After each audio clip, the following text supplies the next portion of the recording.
আকাশে তখনও হালকা অন্ধকার। মসজিদে নববীর মিনারে ধ্বনিত হচ্ছে ফজরের সুমধুর আজান। আজ যে ঈদুল ফিতরের সকাল। হজরত আনাস রাদিয়াল্লাহু তাআলা আনহু মনে মনে বললেন, চলুন দেখে আসি আমাদের রসুল সাল্লাল্লাহু আলাইহি ওয়াসাল্লাম আজ কি করছেন। তিনি ধীরে ধীরে নবীজির ঘরের দিকে এগিয়ে গেলেন। ঘরের দরজা তখন হালকা খোলা। সেখানে দেখা গেল রাসূলুল্লাহ সাল্লাল্লাহু আলাইহি ওয়াসাল্লাম ওযু শেষ করেছেন। তারপর তিনি সুন্দরভাবে গোসল করলেন। আনাস রাদিয়াল্লাহু তাআলা আনহু হাসি মুখে বললেন, ইয়া রাসূলুল্লাহ, আজ তো ঈদের দিন, আপনি কি কাপড় পরবেন?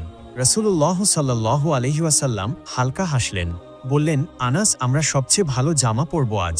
আল্লাহ পছন্দ করেন তার বান্দারা যখন তার দেওয়া নিয়ামত প্রকাশ করে। তিনি আলমারি খুলে তার পরিষ্কার সাদা কাপড় বের করলেন। দামি না হলেও কাপড়গুলো ছিল খুবই পরিপাটি। মাথায় পাগড়ি বাঁধলেন। এরপর আনাস রাদিয়াল্লাহু তাআলা আনহু দেখলেন নবীজি এক বোতল সুগন্ধি আতর হাতে নিয়েছেন। তারপর তিনি খেজুর খেতে বসলেন। আনাস রাদিয়াল্লাহু তাআলা আনহু খেয়াল করলেন তিনি 3টি খেজুর খেলেন। আনাস রাদিয়াল্লাহু তাআলা আনহু বললেন, আপনি 3টি খেজুর খেলেন কেন ইয়া রাসূলুল্লাহ? নবীজি বললেন, হ্যাঁ আনাস, ঈদুল ফিতরের দিনে ঈদগাহে যাওয়ার আগে কিছু খাওয়া ভালো, আর আমি বিজোড় সংখ্যা পছন্দ করি। এরপর রাসূলুল্লাহ সাল্লাল্লাহু আলাইহি ওয়াসাল্লাম তার সাহাবীদের নিয়ে রওনা হলেন ঈদগাহের দিকে। অন্যদিকে ঈদের সেই ভোর হঠাৎ কিছু ছেলে মেয়ে খেলতে খেলতে চলে আসে হযরত হাসান রাদিয়াল্লাহু তাআলা আনহু আর হুসাইন রাদিয়াল্লাহু তাআলা আনহু এর বাড়ির সামনে। তারা বিস্ময় নিয়ে দেখতে থাকে তাদের পরনে এখনও সেই পুরনো জামা। তারা কোমল কণ্ঠে বলল, আরে হাসান, হুসাইন, আজ তো ঈদ, আমরা সবাই দেখো নতুন জামা কাপড় পরে এসেছি। তোমরা তো দেখছি আগের সেই পুরনো জামা পরে আছো। তোমাদের কি নতুন জামা দেওয়া হয়নি? তোমাদের মা কি তোমাদের জন্য নতুন জামা আনেননি? এ কথাগুলো শুনে মুহূর্তেই তাদের চোখে জল এসে গেল, কিন্তু তারা কিছু না বলে এক দৌড়ে ঘরের ভেতর চলে গেল। ছুটতে ছুটতে মায়ের ঘরে গিয়ে ডাকতে লাগলো, আম্মা, আম্মা।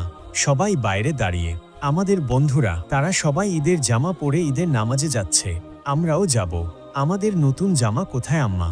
এখনই আমাদের জামা দাও, আমরা নতুন জামা পরে ঈদের নামাজে যাব। হযরত ফাতেমা রাদিয়াল্লাহু আনহা 2 ছেলের এমন আকুল মিনতি শুনে স্তব্ধ হয়ে গেলেন।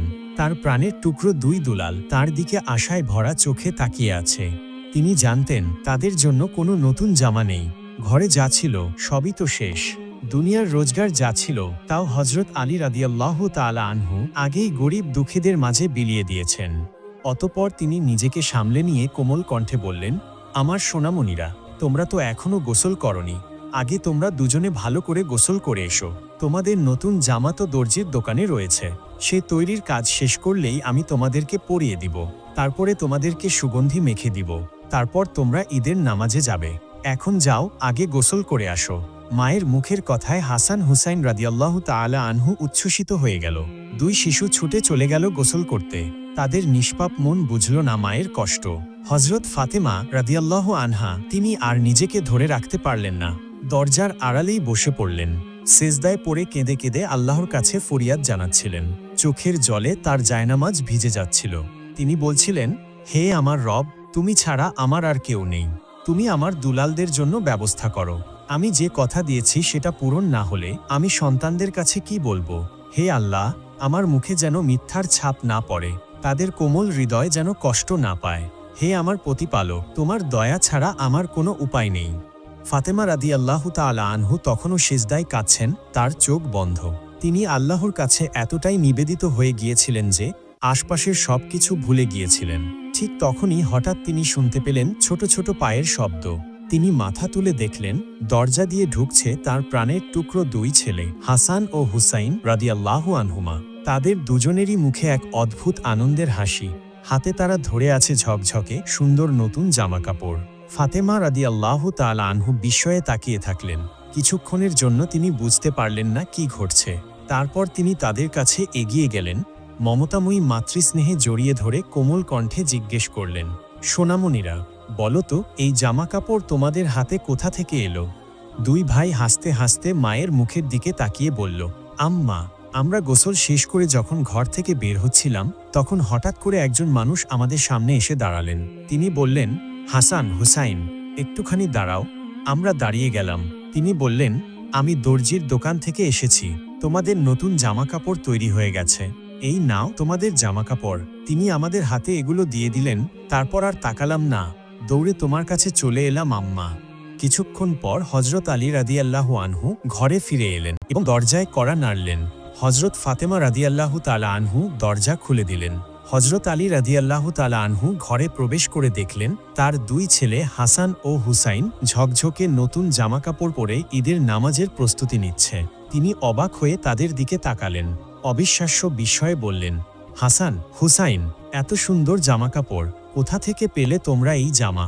আমি তো কিছু কিনিনি, এসব জামা কি তোমাদের মা কিনে দিয়েছে?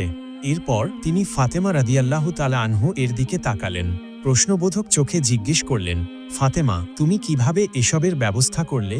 আমাদের ঘরে তো কিছুই নেই, জামাকাপড় কেনার মতো অর্থও ছিল না। তখন ফাতেমা রাদিয়াল্লাহু তাআলা আনহু তার মাথা নিচু করে সবকিছু খুলে বললেন। তিনি জানালেন কিভাবে সন্তানরা জামাকাপড় চাইল, কিভাবে তিনি মিথ্যা সান্ত্বনা দিলেন, কিভাবে তিনি জায়নামাজে বসে আল্লাহর দরবারে কেঁদে কেঁদে দোয়া করলেন, এবং কিভাবে হাসান ও হুসাইন ফিরে এসে এই জামাকাপড়ের কথা জানালো। সব শুনে হজরত আলী রাদিয়াল্লাহু তাআলা আনহু এর চোখ ছলছল করে উঠল। তিনি তখন বললেন, ফাতেমা, বুঝতে পারছো না, এ কোনো সাধারণ ঘটনা নয়, যত সম্ভব এটি আল্লাহর কুদরত। নিশ্চয়ই সেই লোকটি ছিল আল্লাহর পক্ষ থেকে পাঠানো কোনো ফেরেশতা। তিনি তোমার দোয়া কবুল করেছেন, আকাশ থেকে বেহেশতের জামা এনে দিয়েছেন তোমার দুলালদের জন্য। এরপর হজরত আলী রাদিয়াল্লাহু তাআলা আনহু হাসান হোসেনকে নিয়ে ঈদের নামাজ আদায়ের জন্য ঈদগাহের দিকে যেতে লাগলেন। অন্যদিকে নবীজি ঈদগাহে পৌঁছে ঈদের নামাজ পড়ালেন। নামাজ পড়ানোর পর তিনি উঠে দাঁড়ালেন মিম্বরে। রাসূলুল্লাহ সাল্লাল্লাহু আলাইহি ওয়াসাল্লাম বললেন, হে মদিনার মানুষ, তোমরা তাকওয়া অবলম্বন করো, আল্লাহকে ভয় করো। আজকের দিনটা শুধু আনন্দের নয়, দায়িত্বেরও। তিনি থেমে গিয়ে চারিদিকে তাকালেন, সবাই মনোযোগী। তারপর বললেন, জাকাতুল ফিতর দাও, এটা গরিবদের খাবারের ব্যবস্থা, যাতে তারা ঈদের দিনে ক্ষুধার্ত না থাকে। আল্লাহর কসম, যার ঘরে সামর্থ্য আছে অথচ সে দেয় না, সে আমার উম্মতের মানুষ নয়। অতঃপর নামাজ শেষে সবাই মিলে নবীজিকে ঘিরে ধরল, কেউ সালাম করল, কেউ কোলাকুলি। রাসূলুল্লাহ সাল্লাল্লাহু আলাইহি ওয়াসাল্লাম সবার সঙ্গে হাসি মুখে কথা বললেন।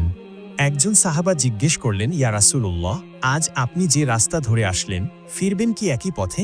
নবীজি মাথা নাড়লেন, না, আমি তা করব না, আমি অন্য রাস্তা দিয়ে ফিরব, যাতে আরও বেশি মানুষের সাথে সাক্ষাৎ হয়, আর রাস্তা দুটিও সাক্ষী হয় আমাদের ঈদের নামাজের। ঈদের সেই দিন মদিনায় অন্যরকম আনন্দ।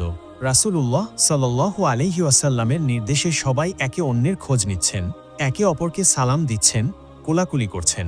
কিন্তু এমন আনন্দঘন পরিবেশে একজনের চোখে অশ্রু। তিনি আর কেউ নন, ইসলামের দ্বিতীয় খলিফা, আল্লাহর ভয় আশঙ্কায় কাঁপা এক মনীষী হজরত ওমর ইবনুল খাত্তাব রাদিয়াল্লাহু আনহু। তিনি এক কোণে বসে আছেন, তার মুখটা শান্ত, কিন্তু চোখে টলটল অশ্রু, এমনকি সেই অশ্রু গড়িয়ে দাড়িতে পড়ে যাচ্ছে। কেউ কেউ দেখলেন তিনি নিজের হাত দুটো তুলে দোয়া করছেন, তার ঠোঁট কাঁপছে, যেন কিছু বলছেন কিন্তু ধরা যাচ্ছে না।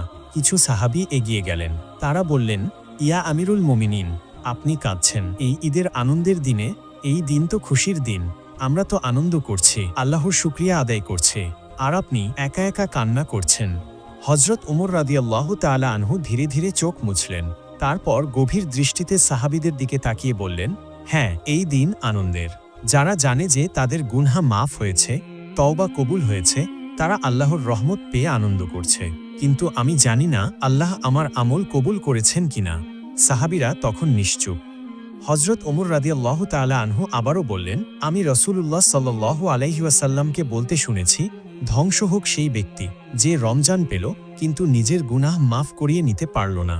হজরত ওমর রাদিয়াল্লাহু তাআলা আনহু দীর্ঘ নিঃশ্বাস ফেললেন, তার কণ্ঠ কাঁপছিল।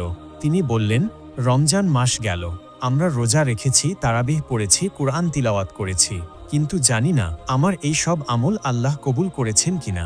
আমি জানি না আমার গুনাহ মাফ হয়েছে কিনা। যদি আমার গুনাহ মাফ না হয়, তবে কিভাবে আমি আনন্দ করব, কিভাবে ঈদের নতুন কাপড় পরব, কিভাবে কোলাকুলি করব, যখন জানি না আল্লাহ আমার জন্য কি নির্ধারণ করেছেন? সাহাবীরা তখন স্তব্ধ হয়ে গেল, সবাই মাথা নিচু করলেন। তারা বললেন, সত্যি তো, আমরা জানি না রমজানে আমাদের আমল কবুল হলো কিনা, আমরা না জেনেই ঈদের আনন্দে মেতে আছি। হজরত ওমর রাদিয়াল্লাহু আনহু দুহাত তুলে আবারও বললেন, হে আল্লাহ, তুমি আমাদের মাফ করে দাও, আমাদের আমল কবুল করে নাও। আমাদের সেই মানুষদের দলে রেখো না যারা রমজান পেল কিন্তু নিজের গুনাহ মাফ করিয়ে নিতে ব্যর্থ হল। অন্যদিকে রাসূলুল্লাহ সাল্লাল্লাহু আলাইহি ওয়াসাল্লাম ঈদের নামাজ শেষ করে সাহাবীদের নিয়ে ঘরের দিকে ফিরছেন। ফেরার পথেই তিনি সাহাবীদের বললেন, যাও দেখে এসো কারো ঘর কি ফাঁকা। ঈদের দিনে কোনো ঘরে যেন খাবার না থাকে, এটা আমি চাই না। নবীজির একথা শুনে সকল সাহাবীরা বেরিয়ে পড়লেন মদিনার সকল বাসিন্দাদের খোঁজ খবর নিতে। তারা দরজায় দরজায় গিয়ে ডাক দিতে লাগলো, তোমাদের ঘরে খাদ্য আছে তো? কোনো কিছুর প্রয়োজন আছে কি? যাদের ঘরে খাদ্যের সামান্য সংকট দেখা দিল, সঙ্গে সঙ্গে তারা নিজের ঘর থেকে নিয়ে এলো রুটি, খেজুর, মধু, পানি। কারো ঘরে খেজুরের ঝুড়ি ভর্তি করে রেখে এলো, কেউ বা নিজের পশু জবাই করে তার গোশত বিলিয়ে দিল। এভাবেই সকলের বাড়িতে খাদ্য পৌঁছে দেওয়া হলো। এরপর রাসূলুল্লাহ সাল্লাল্লাহু আলাইহি ওয়াসাল্লাম তার আদরের কন্যা হযরত ফাতেমা রাদিয়াল্লাহু তাআলা আনহু এর বাড়ির দিকে যেতে লাগলেন।